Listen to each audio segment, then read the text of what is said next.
And now, we bring you Killer Wives, Episode 14, Snake Oil.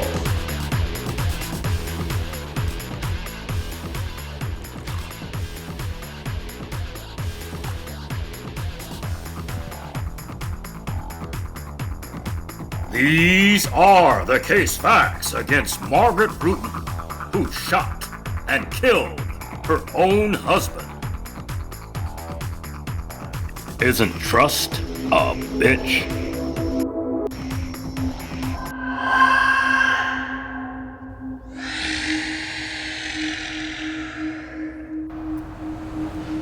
Las Vegas, Nevada, made famous for celebrity shows featuring Celine Dion, Wayne Newton, and for the murder of one Mr. Ronald Rudin.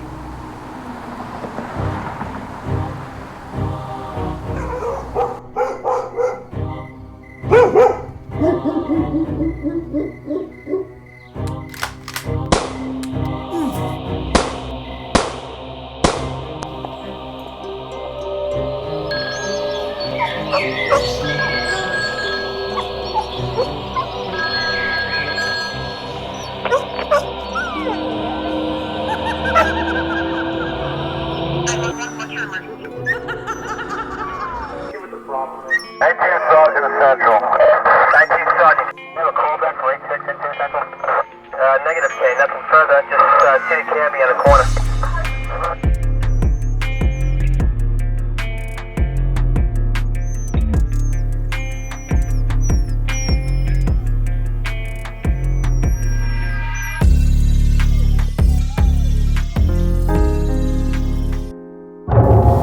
Las Vegas, Nevada. The average temperature this time of year, a balmy 68 degrees on a winter's day, which was the exact temperature the day Mr. Ronald Rudin was murdered by his own wife. That particular day, Sunday, December the 18th, 1994, combined with that perfect weather, was the need to walk for the aging millionaire. With plenty of time to spare, Las Vegas real estate millionaire and mogul Ron Rudin, known as Ron, decides to say hello to his wife, who was already fast at work at her antique shop. The antique shop that he helped to finance. Margaret's antique shop at the time was in the same strip mall as Ronald's real estate offices, which located conveniently around the corner from their personal residence. Most unfortunate for Mr. Rudin was that this would be the last day that anyone would see him alive again. Mr. Rudin lived a regimented life where he always did things on time and showed up on time. After the night, the trail would grow cold on Ron's whereabouts. The next morning, the regimented Mr. Rudin failed to show up to work, and his employees were worried, for this has never happened before. Now, oddly enough, his wife did not show up to open her thrift shop, as it was her normal habit as well. Within 2 days of Ron's disappearance, his employees would report his absence to police, not his wife reporting his absence to police. Detectives assigned to the case believed that it should typically be the spouse who reports their missing loved one before any co-worker or any stranger. For this reason, they gave Miss Rudin the option of filling a missing persons report before his employees, which she did 2 days later. Because of this, investigators were immediately suspicious. Miss Rudin had waited 2 additional days before reporting her husband missing and displayed little emotion during the initial search of her home or questioning to the whereabouts of her husband's disappearance. Miss Rudin claimed in her report to investigators that her husband went missing after going to see a movie. She never told police that he had gone to see her that morning at her shop. Nor did she tell them that he returned home and went to bed that night after that supposed movie. And if he was missing, wouldn't she care? And why did it take her 2 days beyond the time they reported to acknowledge this? But that is precisely what happened, folks. That is precisely what happened. Because just prior to midnight, Miss Rudin took her husband's .22 caliber Ruger handgun and shot Mr. Ruger in the back of the head 4 times. As he lay soundly asleep in their shared bedroom, he died right there. During her subsequent trial, the handgun she chose to shoot him with would be confirmed to be the murder weapon. If this sounds strange to you, then understand that Ron Rudin reported this gun missing 6 years earlier in 1988, shortly after he married Margaret. I wonder where the weapon went. For this was only one of the guns in Ron's vast collection of historical and expensive guns. You see, Ron was an avid gun collector. His collection was said to be estimated at over $3 million. And this was the only weapon missing. At the time that this weapon came up missing, he reported it to the authorities, as is the custom when owning a firearm. He also listed that he thought his wife might have stolen it. He reasoned this because his home was designed more like a compound, with fencing, several protection dogs, cameras around the perimeter of the house, and an alarm system before you made it inside to where he kept his own guns. So if the weapon came up missing, she would be the only likely candidate of that weapon. When Ron came up missing and ultimately murdered in his own home, she would become the sole suspect for all those same reasons I just mentioned you. Now at this point, I am assuming she had assistance in performing the next task, because after Ron was deceased, she had his body placed in the bathroom tub where she decapitated her own husband and removed his limbs enough to make him fit in a steamer trunk for transport away from the residence, away from the compound. Now, if it were hard enough for this small in stature woman to drag a 200-pound man to a bathtub, it would have been even harder to drag him out of the house with the weight of a vintage steamer trunk included. Even more difficult would be getting that trunk into any vehicle that would move him off of the property, past the dogs and security cameras without being noticed. Now, also since Margaret only drove a car, she would need a bigger vehicle like a van or a truck to accomplish that end of the mission. A car would never do. Now, this too is where her lover would serve extremely useful. Although Miss Rudin told the story many times about fearing her husband having affair upon affair, apparently she was too. It is believed that her lover and accomplice, a holy oil salesman and an Israeli national named Yehudin Sharon. But the only thing many of these wives make in killing their husbands is that the world sees them as they do. They think the world sees their husband as they do. But the world in which Ron Rudin operated in would miss him and came Monday morning that missing. That Monday morning of December the 19th, 1994, Ron did not appear to the realty office he ordinarily opened without fail each morning. Ron had several employees that soon began to worry to do without his presence or direction. One of Ron's employees called his residence and received no answer. On the evening of December 19th, 1994, her lover, Yehudin Sharon, and Margaret's closest friend, rented a large passenger van from U-Haul Rental. And this agency just happens to exist in Las Vegas. Now, according to Yehudin Sharon, his own words at trial, he had rented a van to pick up a shipment of holy oils, or what I refer to as snake oils, from a business in Santa Fe Springs, California. But his next actions in renting that van would draw attention to him, renting it to dispose of Ron's body rather than hauling snake oils. You see, at the U-Haul dealership, Sharon directed the rental agency to remove the back seat that comes in vans, from the van. This would have given him ample room for a steamer trunk containing the remains of a 200-pound man. On December the 20th of 1994, two of Ron's employees went to a local police station to report Ron's disappearance. The police officers who received the word employees contacted Mrs. Rudin, who had not reported him missing, and explained that they would accept the report given by the two employees, but preferred to have it from her instead, because she was the spouse. Now, Mrs. Rudin agreed and made that missing person report, like I said, 2 days later, on December the 21st of 1994. On December the 21st, 1984, Mrs. Rudin hired a day laborer, one Mr. Augustine Lovato. Mr. Augustine Lovato, she would have cleaned some of the stains on the carpeting in front of her washer and dryer. These were blood stains, ladies and gentlemen, but they had dried and discolored.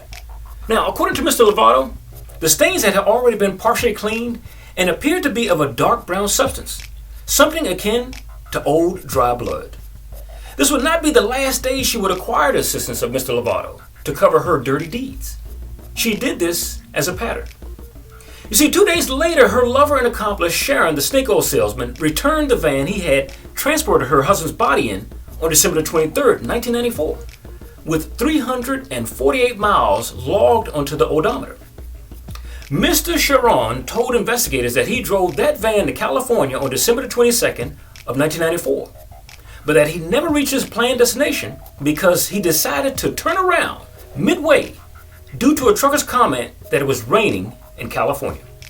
Imagine, rain will stop you from your destination. Now, this, my friends, will go down in history as one of the largest excuses for getting away with disposing of another person's body that I have ever heard of.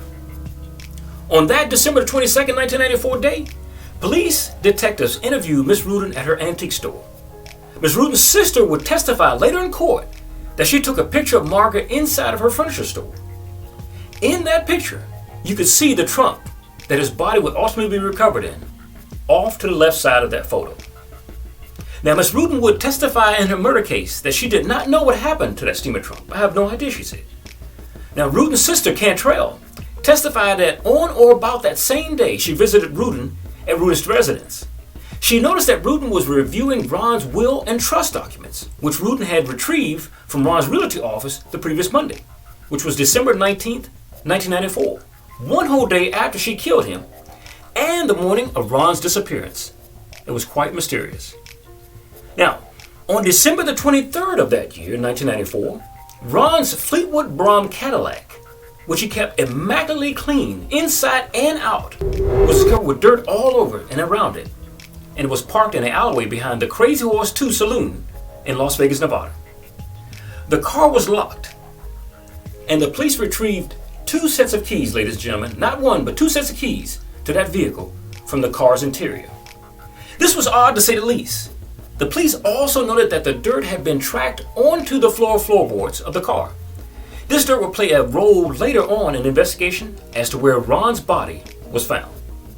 Now, upon further investigation of Ron's Cadillac, several latent fingerprints were lifted from the vehicle, none of which, mind you, belonged to Ron or his wife, Miss Rudin. Leaving the car behind the Crazy Horse Saloon for the killers was a way of painting Ron as a man who visited seedy places in the darkness of night. Places in which one could imagine him getting kidnapped or murdered. Now, at any rate, this move was to throw detectives off of the trail of the actual killers. The 2 sets of keys in the vehicle would allow his wife to show her innocence in not possessing the second pair of keys if they found the car and being able to drive that car to that location. Now, the only thing they forgot with their lack of experience in murder was that no one, ladies and gentlemen, no one would leave 2 sets of keys locked in a car after kidnapping or murdering someone. They wouldn't do it. They would more than likely steal that car, especially that car's value, along with the rich owner inside. Now, secondly, there was no need to park in an alleyway of the saloon for Mr. Rudin because the saloon had ample lighted and safe parking in the front of that building. Now, on the evening of December the 25th, 1994, a full 7 days after she murdered her husband, Miss Rudin hired a locksmith and gained entry into Ron's realty office. Now, according to Margaret's sister, Miss Cantrell, she and Rudin spent several hours in Ron's office after the locksmith let them in. They were gathering various documents that Rudin said she would need, including numerous financial documents, documents relating to the suicide of Ron's former wife, and documents relating to that a family member of Ron's former wife had years earlier made a death threat against Ron. Now, what Miss Rudin was actually doing, ladies and gentlemen, was seeking other avenues in which to place the blame on fictitious murderers for higher plots to throw the scent off of herself. She knew full well that Ron's third wife had committed suicide in the same bedroom that was now their bedroom. But that had been many years back and had nothing to do with Ron. Now, since that tragic occurrence happened during the month of December, it was said that Ron always felt over the holiday seasons down. It was a pull on him just to remember his wife doing that many years ago.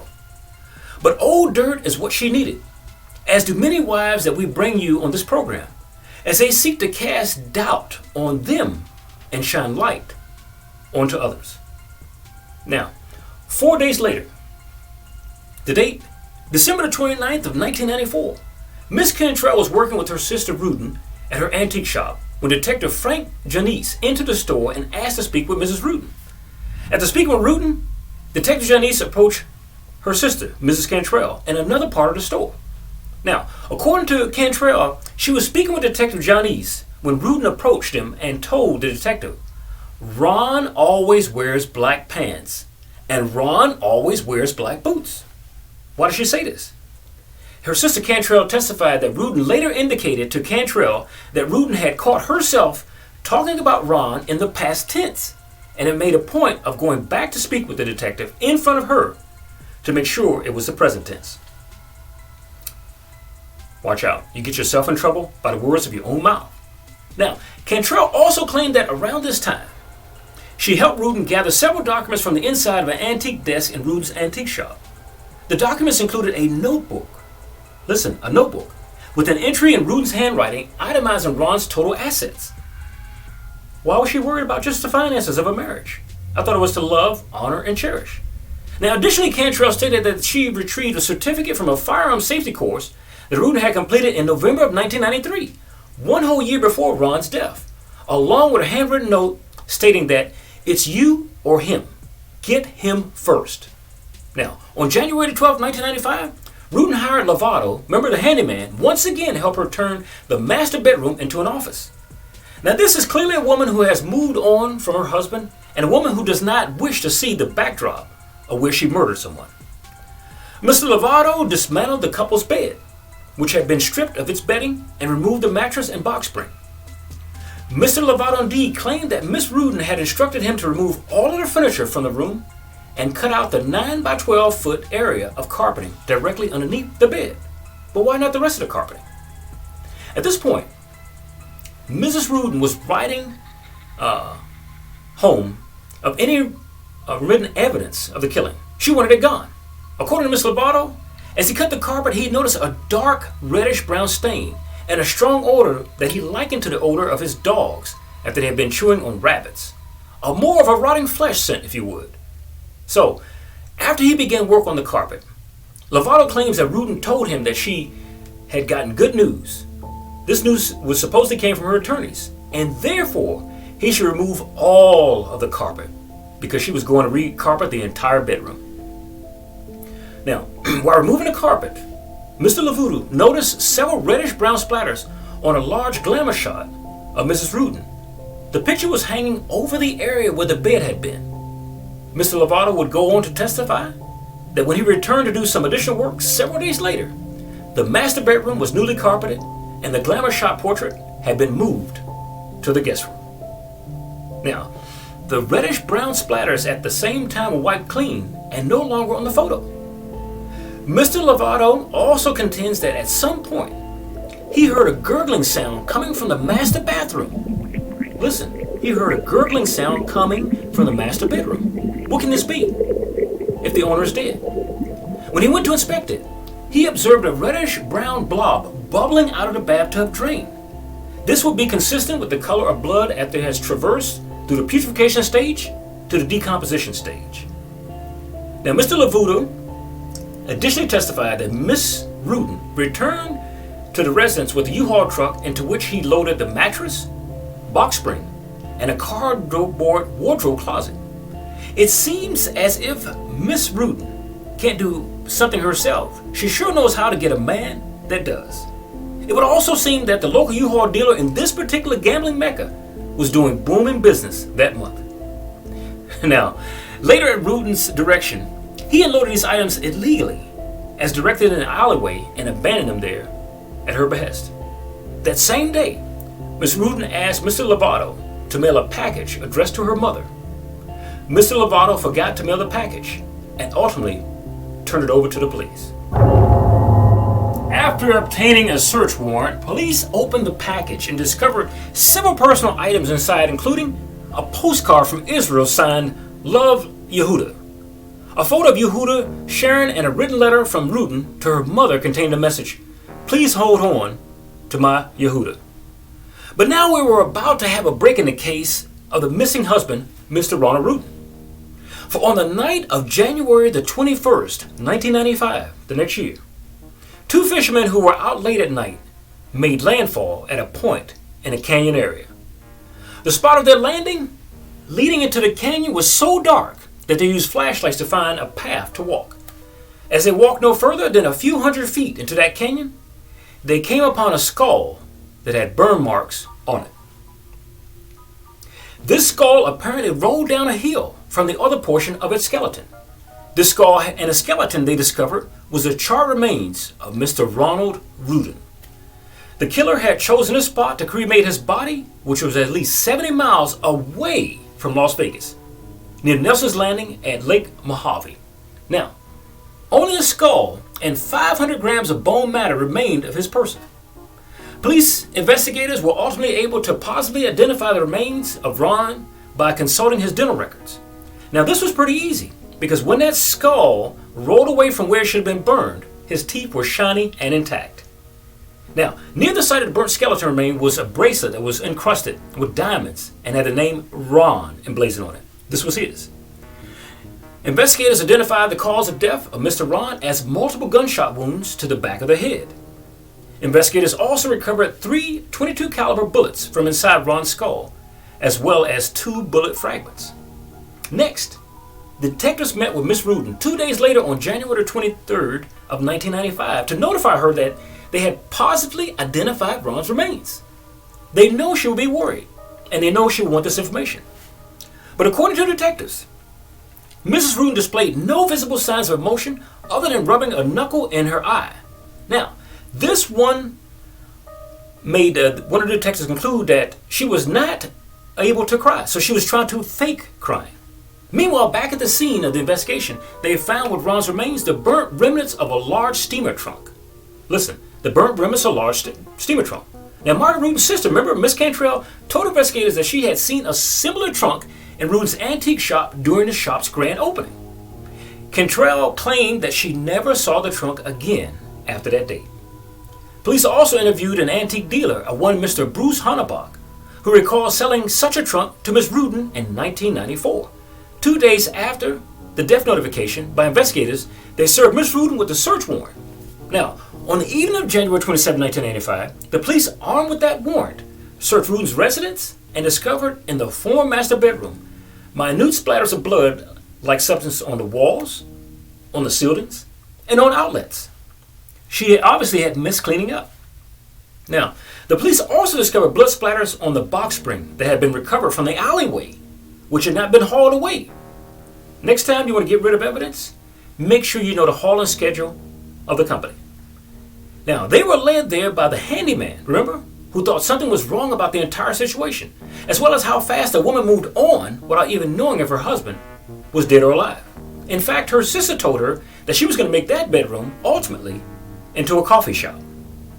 Now, another piece of evidence the police seized was the glamour shop portrait which the police had recovered from a frame store, which at Rudin's request was placing a new glass on the portrait. She wanted to get rid of anything that was that blood splatter.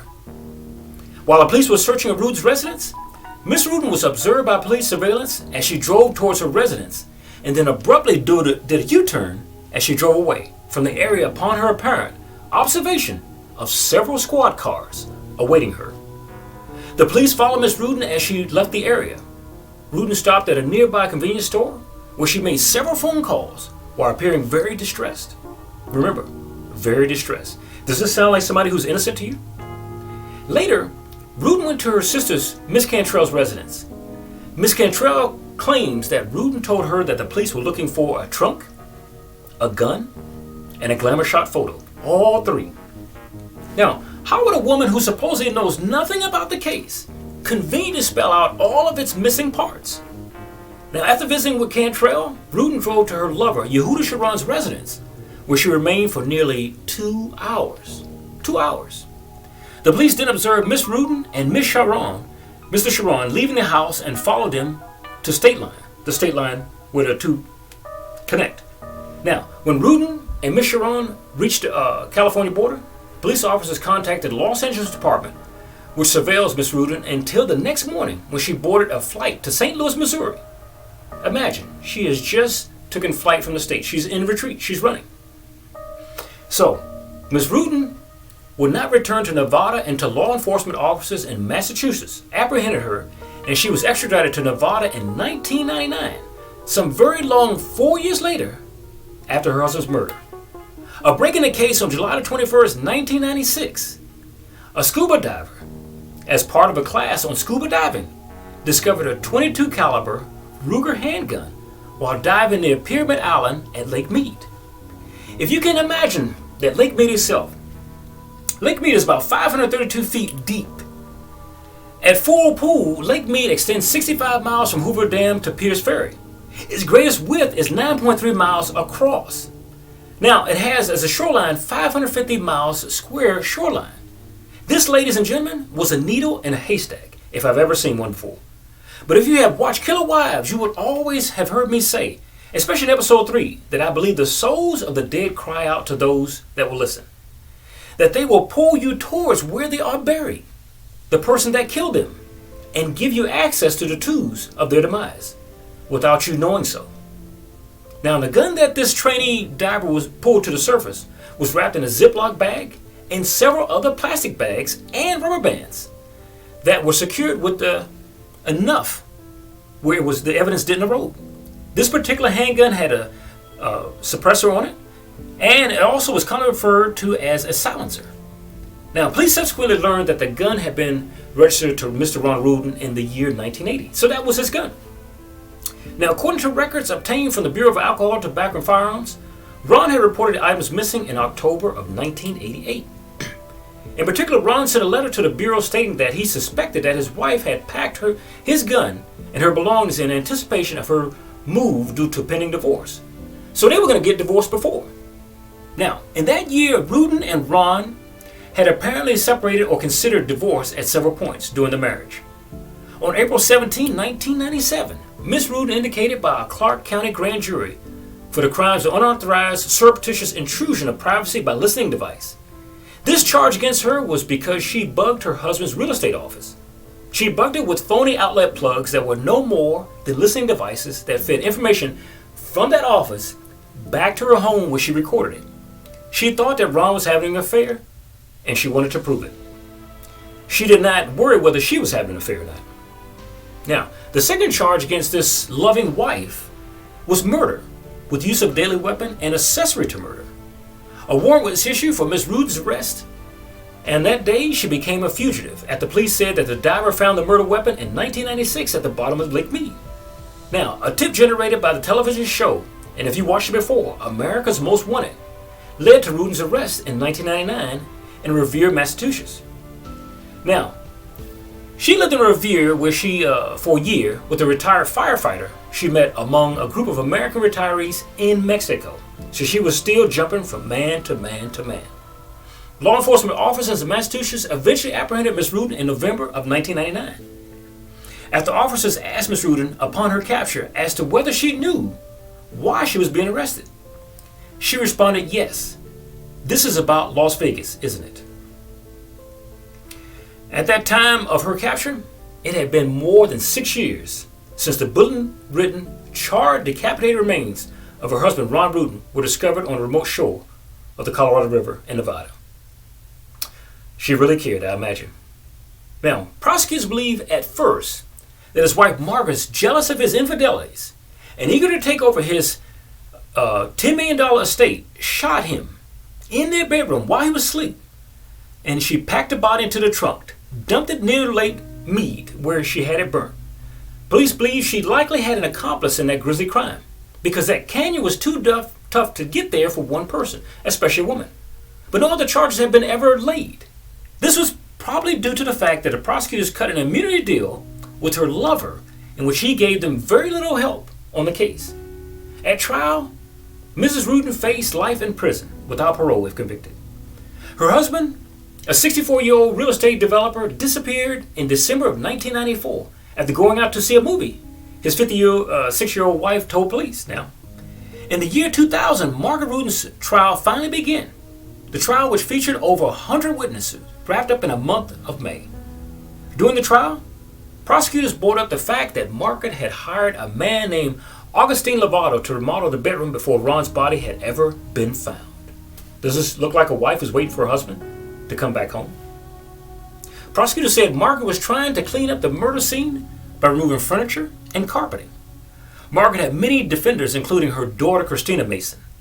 Mason remembers the good times growing up with her mother, she said, in Zion, Illinois.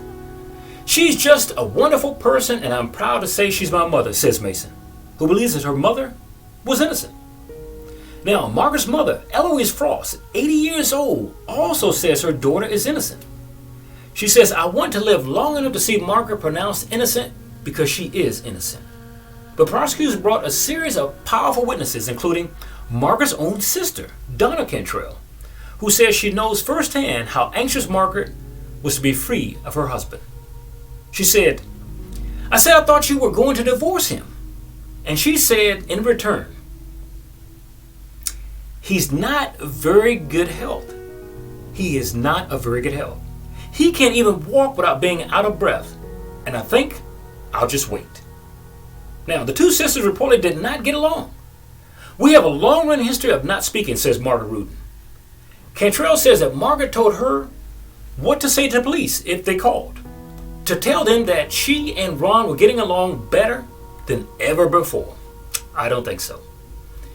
And that the girlfriend wasn't an issue. So if Ron had a girlfriend, tell the police it's not an issue for me. Now, Cantrell says that she doesn't think that this statement would have been true, so she didn't say it. But the defense suggested that there were others who had a motive to murder Ron. Sharon Cooper and Harold Bascuti are the trustees of beneficiaries of Ron's estate. Margaret says that they took control of Ron's fortune. Bascuti made more than $1 million from the transaction. The death of Ron Rudin made some people millionaires. One of them was not Margaret Rudin, said one of Margaret's lawyers, Tom Bottero. But prosecutors said Cooper and Bascuti were simply following the instructions in the will, and Ron had some specific instructions. Now, Ron Rudin had allotted about 60% of his wealth, so that's 60% of $6 million or $6 million go to his wife.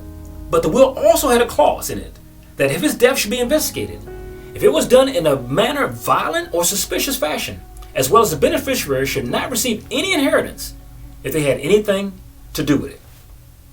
Now, the only update to that will is that it originally said that his wife should be investigated if he dies. That was changed in the update to say the beneficiary, in order that she not feel bad if he died by natural causes. Now, Margaret was shut out of her husband's funds after his death. And this was done by the executors of the will for his own safety, because that's what he stated in his will. Now, Margaret ultimately took the executors to the court and won a judgment of $500,000 instead of $6 million.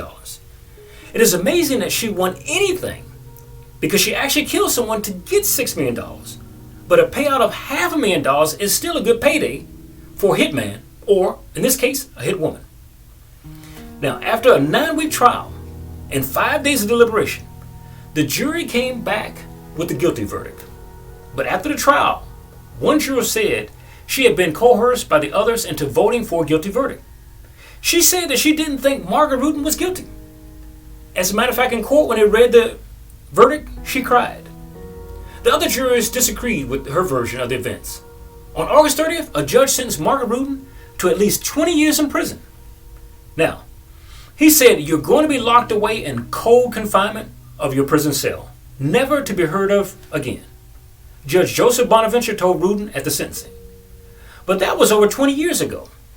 We now give you an update on this case. Are you ready? For Miss Margaret Rudin was paroled from prison in January of last year. That's right, January of 2020. Yes, the murderer of her spouse is now free. One of Nevada's most notorious convicted murderers, dubbed a Black Widow Killer, said after being released from prison that particular Friday of 2020 that she did not kill her millionaire husband 25 years ago in Las Vegas, and that she plans to use proceeds from her story to offer money for tips about who really did. Now, Margaret Rudin, 76, a socialite antique shop owner who vanished before she was indicted and spent 2 years as a fugitive ahead of her 2001 trial. This is the advice she's given. Now, she left the women's prison after winning parole from her 20 years to life sentence for the killing of real estate mogul Ron Rudin. I want to be exonerated, Rudin told the Las Vegas Review-Journal. And this was an interview. She said she wants a passport to vote and to be able to do all the things that I was not able to do before Ron was murdered. I did not do it, she said. Leaving prison, Rudin got into a sports utility vehicle and did not speak with reporters at all.